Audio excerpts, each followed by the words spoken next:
Warrior is one of my favorite classes. It's also one of them classes that can be the tank of the crew while also dealing filthy, I mean filthy, amounts of damage. Some things he's going to be able to one-shot them. The problem with the Warrior, Dragon's Dogma 1, it was the mobility. It's still very much a problem, but there's some changes around here and there that the Warrior has in here now on his arsenal that are going to make him that much more better.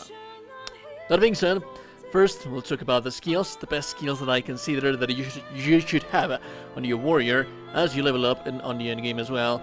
Then we'll talk about the Augments, and then after that we'll talk about the Blacksmithing style that you're going to have with this vocation, with this fighter, Warrior.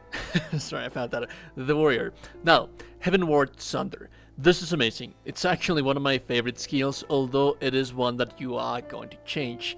It deals an immense amount of knockdown or poise damage, which is lovely.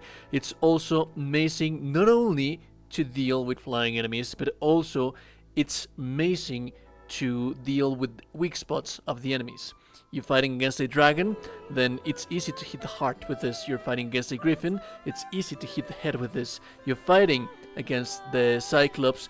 It's not that amazing, but it is a little bit easier to deal damage to the eye with this kind of attack. So this is going to be the bread and butter, and this is the one that you're going to be using as you begin the game, but you're going to replace it. You're going to replace this one a little bit later.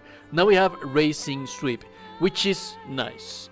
It's an advanced form of the Rending Sweep, which is a nice AoE kind of attack, but it's irrelevant. Like, I don't consider that you should have this thing, because while it deals nice damage and it's like 2 attacks, your base attacks can also be charged, and your base attacks are also going to have hyper armor as the one that this guy has. So we'll talk about the core skills and the main thing that you're going to be using later on, but at the end of the day, the core skills of this character, it's just going to be more than enough to replace this thing right here. Roar. This is to attract the attention of the enemies. It is nice. It is actually kind of nice. But then again, you shouldn't be wasting a precious skill with aggro that you can already be getting by an augment, by rings. And if you're using augments that are going to decrease the aggro on the rest of the crew, which is going to be the Mage, the Sorcerer, the Archer, and things like that.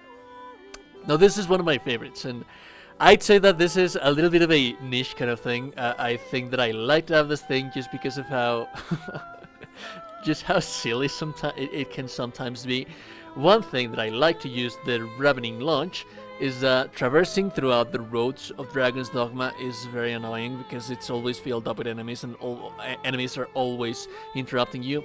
If you replace your sprinting with this thing, you don't have to worry about that anymore. And as a matter of fact, this thing is faster. The only downside that you're going to have with this thing is that you're going to leave your pawns behind. So when the fight begins, they're likely going to be far away from you. But this is one of the best traversal skills that you have in the entirety of the game. It's just that amazing. Furthermore than that, it's amazing to deal with the Saurians, the thick-skinned Saurians that you have with this thing, because you can impale them and they'll then deal damage with this thing. Catapult launch, irrelevant. I don't like it. I don't like it even having like on pawn, so irrelevant, really quite irrelevant. The Luvian Strike, it's kind of a nice thing.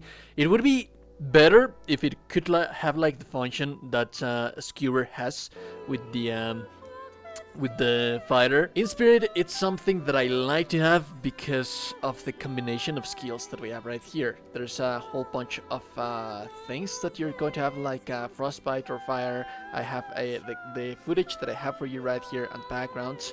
It perfectly showcases how annoying can be for a warrior to be frostbitten, to be asleep, to be silenced, to be unconscious, to be caught on fire. So I'd say that this is a must for me.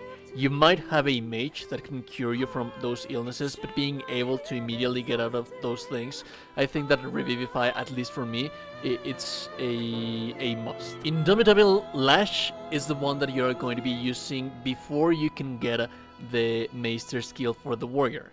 But then again, remember that for the warrior you can get the master skill before even you actually level up the vocation, so I consider this to be somewhat irrelevant, or if you want to use this thing before you use the master skill, because the master skill, it is going to drain out all of your stamina. That is something that you can do, but I consider my skill allocation to be spread out a little bit differently.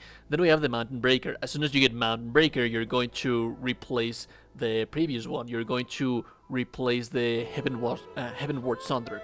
It's fairly similar. Both of them have like the ability of being able to aim your weapon towards the sky, but also remember that you can use this thing as a means of a parry because of the core skills. So if somebody's dealing damage to you and then you charge your Mountain Breaker, that is going to deal all the more damage and all the more knockdown damage towards them. And this is going to be the bread and butter. Yes, this thing is going to be using lots and lots and lots of stamina, which is something that we're going to manage a little bit later with the augments. But the thing is that this is going to produce some amazing huge knockdown power, which we're going to be using as a combo with our Maester skill.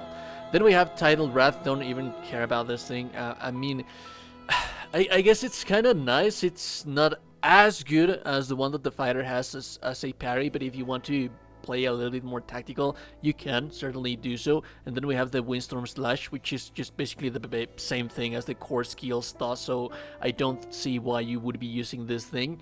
At the end of the day, the Alchemist Might is the one that you're going to be using lastly. So my setup, me personally, it's Ravening Lunge to move throughout battlefield, in Spirit to get rid of the debilitations, the Frostbitten, and whenever they cause shock on me, Mountain Breaker to knock down enemies, and then Arc Mites. The rest of the time you're going to be using charge heavy attacks from your core skills, which is something that you can do. Remember that with the core skills you have the Breakneck Strike, which allows you to charge your heavy attacks, and there's also the Chain of Blows, which is basically why I was telling you that you shouldn't have the previous one, because it's just the very same thing. So that's actually kind of nice. Augments. Dominance, to increase the knockdown power.